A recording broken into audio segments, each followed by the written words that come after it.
So guys, this is पीव्हीजे घेऊन आलो आहे अजून एक व्हिडिओ इलेक्ट्रिक व्हेकल्स वर। आजचा व्हिडिओ आहे टाटा नेक्सॉन ईव्ही बद्दल।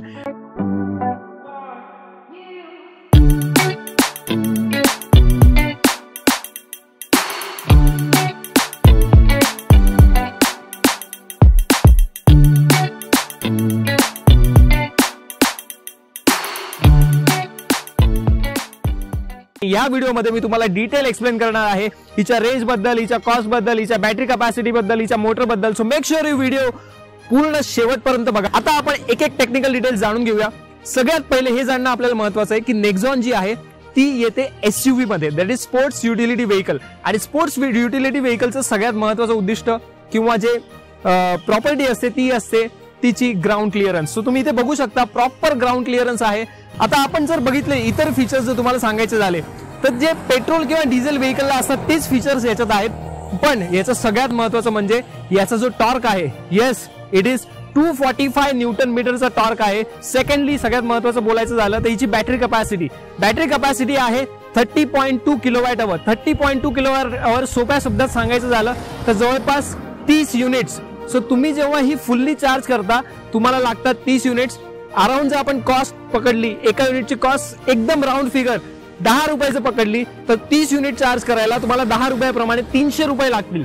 म्हणजे 300 रुपयात तुमची इलेक्ट्रिक व्हेकल फुल चार्ज होते। आणि हिची जर रेंज बघायची गेली तर रेंज आहे या गाडीची जवळपास 325 किलोमीटर। कंपनीनुसार जी आहे 350 किलोमीटर्स आहे, but as per customer review 325 किलोमीटरची रेंज मिळते। सो तुम्ही 300 रुपयात 325 किलोमीटर जाता, याचा अर्थ तुम्हाला साधारणतः 1 रुपया पर किलोमीटर लागतो। इतकी इकॉनॉमिकल ही गाडी आहे।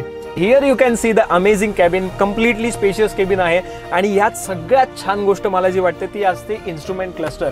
याचा इन्स्ट्रुमेंट क्लस्टरवर तुम्हाला सगळे डिटेल्स मिळतात की तुमचा एक्झॅक्टली आता रायडिंग मोड कुठला आहे, तुमच्या गाडीमध्ये आता किती बॅटरी आहे आणि तुम्ही किती किलोमीटर जाऊ शकता। Along with that regenerative braking कधी होतं, कसं होतं, आणि रिजनरेटिव्ह ब्रेकिंग जेव्हा होतं तेव्हा कशी व्हील्स कडनं बॅटरीकडे एनर्जी येते याचं उत्तम ॲनिमेशन याच्यात दिलं आहे। जर तुम्हाला इफेक्टिव्हली आणि इफिशियंटली गाडी चालवायची असेल त्यासाठी यांनी ग्रीन कलरच्या मोडमध्ये इको मोड दिला आहे। त्याची रेंज जवळपास 40 किलोमीटर ते 60 किलोमीटर अशी आहे। आणि या रेंजमध्ये जेव्हा तुम्ही गाडी चालवता ती तुम्हाला 350 किलोमीटरची रेंज देते। त्याचबरोबर इथे टच स्क्रीन डिस्प्ले दिला आहे। टच स्क्रीन डिस्प्लेवरनं you can easily connect your phone with the vehicle. Along with that तुम्ही रेडिओ ऑपरेट करू शकता, ऑडिओ सेटअप करू शकता, USB कनेक्शन करू शकता। सो जे नॉर्मल पेट्रोल या डिझेल व्हेकलमध्ये असतं ते सगळं या इलेक्ट्रिक व्हेकलमध्ये अवेलेबल आहे। असं कुठलंच फीचर नाही आहे की जे पेट्रोल व्हेरियंटमध्ये आहे आणि इलेक्ट्रिकमध्ये नाही आहे। उलट इलेक्ट्रिक व्हेरियंटमध्ये जास्त ॲडिशनल फीचर आहे। या व्हेकलला गिअरची गरज नाही आहे, बिकॉज ही रन होते मोटरवर। मोटरला एकच गिअर लागतो, डिफरन्शियल गिअर, जो तुम्हाला मॅन्युअली चेंज करायची गरज नसते। सो याला क्लचची पण गरज नाही। जर तुम्ही इथे पाहिलं तर तुम्हाला दिसेल की फक्त ब्रेक आणि ॲक्सेलरेटर आहे। जेव्हा तुम्ही ब्रेकिंग करता तेव्हा रिजनरेटिव्हली ब्रेकिंग होऊन बॅटरीमध्ये एनर्जी परत स्टोअर होते आणि ते तुम्हाला सगळं तुमच्या फ्रंट पॅनलवर दिसतं। तर एकूणच मला खूपच छान अनुभव या व्हेकलचा आतापर्यंत आला आहे। बाकी मागे रेअर वेंट पण AC आहे। हे सेकंड टॉप मॉडेल आहे। सो सगळे फीचर्स ह्याच्यात अवेलेबल आहे। एकच फीचर जे टॉप मॉडेलला ॲडिशनल दिलेलं असतं ते असतं सनरूफचं, जे यात नाही आहे। बट आय थिंक सनरूफची आपल्याला काही तशी फारच नेसेसिटी नाही आहे। माझ्या दृष्टीने जर मी विचार केला तर 14.5 लाखात तुम्हाला इतकी छान गाडी जी तुम्हाला इक्विव्हॅलंट परफॉर्मन्स नाही, बेटर परफॉर्मन्स देते पेट्रोल आणि डिझेलपेक्षा, तुम्हाला मिळू शकत नाही। थोडंसं जर तुम्ही SUV रेंजमध्ये जाणार असाल तर नक्कीच विचार करा इलेक्ट्रिक SUV घ्यायचा।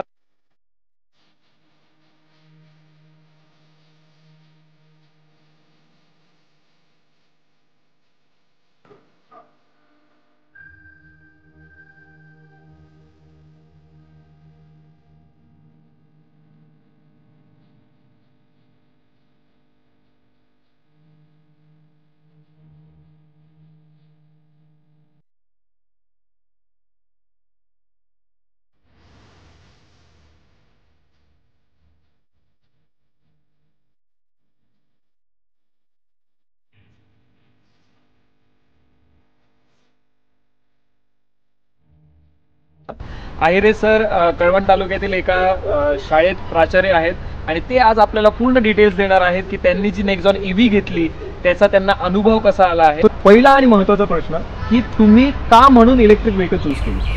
आजच्या आधुनिक युगामध्ये आपण जगाबरोबर बदललं पाहिजे आणि आपण इलेक्ट्रिक व्हेकल घेतल्याने समाजात किंवा निसर्गामध्ये जो पर्यावरणाचा भस्मासूर वाहतो आहे त्याला थांबवण्यासाठी सगळ्यात मोठं माध्यम हा महत्त्वाचा हेतू म्हणून मी ही गाडी चॉईस केली. ग्रेट सर, मग ही EV घेत असताना तुम्ही नक्कीच हिचं कंपॅरिझन पेट्रोल किंवा डिझेल नेक्झॉन बरोबर केला असेल, पण मग हा डिसिजन फायनल कसा झाला? कारण टेक्निकली ही गोष्ट फार महत्त्वाची आहे की आपण जर एखादी व्हेकल घेतोय ती कमीत कमी 5-6 वर्ष आपल्याला वापरायची आहे, आपल्याला लांब लांब फिरायचं आहे, तर मग तुम्ही टेक्निकॅलिटीजमध्ये कुठली टेक्निकॅलिटी ठरवली की जेणेकरून मी ही घेणारच आहे गाडी?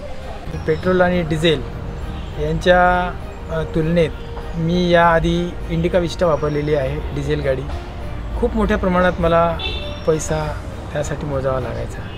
आजच्या दृष्टिकोनातून विचार केला एवढा पैसा देऊनही आपल्याला रोज डिझेल भरण्यासाठी किंवा इंधन भरण्यासाठी 1200 रुपये मला दररोज द्यावे लागायचे. कारण दररोजचा 200 किलोमीटरचा प्रवास आणि तो उद्देश डोळ्यासमोर ठेवून माझा तो पैसा वाचला. मला आज इलेक्ट्रिक बिलसुद्धा मापात येतं आहे. आजपर्यंत जवळजवळ 24,000 किलोमीटर चालल्यावरही कोणत्याही प्रकारचा प्रॉब्लेम आला नाही. तर ही गाडी जी तुम्हाला पडली ती किती किमतीला पडली आणि तुम्हाला तेव्हा काही सबसिडी मिळाली का? तुम्ही घेतली कधी ही गाडी? मला 15,70,000 रुपयामध्ये ही गाडी पडलेली आहे. मी पूर्णपणे जवळजवळ 14 लाख रुपये SBI बँकेकडनं लोन केलं आणि मला इन्कम टॅक्सलाही या कॉस्टमुळे खूप मोठ्या प्रमाणात फायदा झाला. माझ्या रोजच्या डिझेल भरण्याची किंवा इंधन भरण्याची जी कॉस्ट आहे त्याचा जर एकूण विचार केला तर मला त्यापेक्षा जास्त पैसा लागायचा. पण जेव्हा पेट्रोल किंवा डिझेल गाडी घेतो तेव्हा आपल्याला माहीत असतं की आपण पेट्रोल टँक जर फुल केलेला आहे ना तर माझी गाडी 400 किलोमीटर जाणार आहे, मला डोक्याला टेन्शन नसतं. बट EVच्या केसमध्ये काय होतं की बऱ्याच लोकांना भीती ही आहे की माझी जर मी इलेक्ट्रिक व्हेकल चार्ज केली आणि ती माझ्या डेस्टिनेशनला पोहोचायच्या आधीच जर बंद पडली, चार्जिंग संपली, तर काय होईल? साधारणतः एका चार्जमध्ये ही किती किलोमीटर जाते आणि चार्जिंगला किती वेळ लागतो? सर, मी तुम्हाला त्याच्या ॲव्हरेजच्या बाबतीत पहिले उत्तर देईल. ही गाडी आपण जशी चालवली म्हणजे 40 ते 50च्या रेंजमध्ये जर गाडी चालवली तर ही तुम्हाला 350 किलोमीटर 100% चार्जिंगला देते, एवढ्या मोठ्या प्रमाणात. आणि तुम्ही म्हणालात की तुम्हाला जर जास्त अंतर कापायचं असेल तर यासाठी मी एक वायर आणि ॲडॉप्टर त्याला एक स्वतंत्र आर्थिंग लागते. ती आर्थिंग आणि ज्या ठिकाणी आपण जाणार सिंगल फेजवरती सुद्धा आपण चार्जिंगला लावू शकतो आपल्या पद्धतीने आणि त्या ठिकाणी चार्जिंग करू शकतो. तर मग त्या दृष्टिकोनातून 350 किलोमीटर जर चालत असेल तर मी चालवताना 40च्या रेंजमध्ये चालवतो आणि मी किती अंतर चालावं हे मला आधी माहिती पाहिजे. त्या उद्देशानेच मी घरातून गाडी काढतो आणि तेवढ्या अंतरावरनं फिरून येतो. मग चार्जिंगला वेळ किती लागतो सर साधारण? आता फास्ट चार्जर आलं आहे नाशिकमध्ये. 20 मिनिटात तुम्हाला 40 ते 50% चार्जिंग करून देतात किंवा त्या पद्धतीने 20 ते 40 मिनिटापर्यंत तर जवळजवळ बहुतांशी 100%. कुठे आहे सर आणि फास्ट चार्जर? आता स्टर्लिंग मोटरमध्ये आलेलं आहे, त्या ठिकाणी चार्जिंग करतो. म्हणजे साधारणतः 1 तासात गाडी पूर्ण चार्ज होत असेल? हो, 1 तासात तर पूर्णपणे चार्ज. आणि जर घरी चार्ज केली तर सर किती वेळ लागतो? घरी 3 तास लागतात जास्तीत जास्त. Okay okay.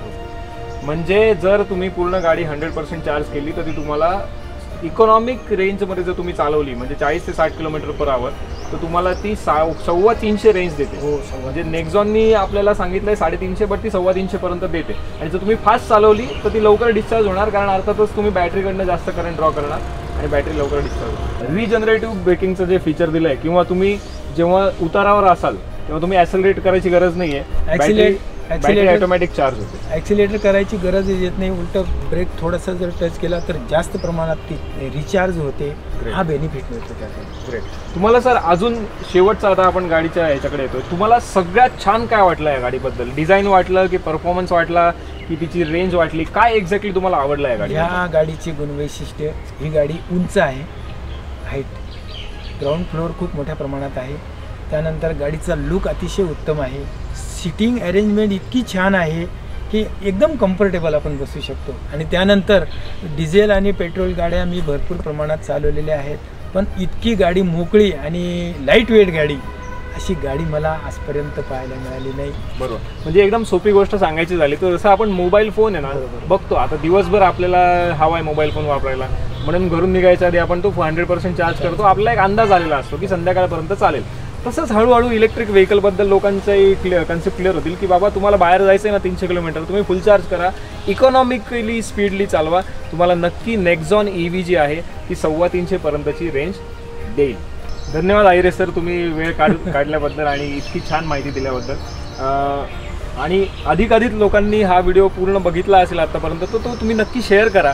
कसं आहे, कुठला जर चेंज आणायचा असेल ना, चेंज एकटा माणूस फक्त आहिरे सर किंवा फक्त प्रसाद किंवा फक्त लोकेश किंवा इतर लोक आणू नाही शकत. तुम्हाला सगळ्यांना बरोबर येऊन ॲक्शन्स घ्यायला लागतील आणि सस्टेनेबिलिटीकडे मूव्ह व्हायला लागेल. सो नक्कीच तुम्ही जर नवीन गाडी घ्यायचा विचार करत असाल, तुमची रेंज 10 लाखाच्या आसपास असेल, थोडे 2 लाख अजून वाढवा आणि इलेक्ट्रिक व्हेकल घ्या. रनिंग कॉस्ट अतिशय कमी आहे. व्हिडिओ बघितल्याबद्दल खूप खूप धन्यवाद. भेटूयात पुढच्या व्हिडिओमध्ये. तुमचाच PVJ.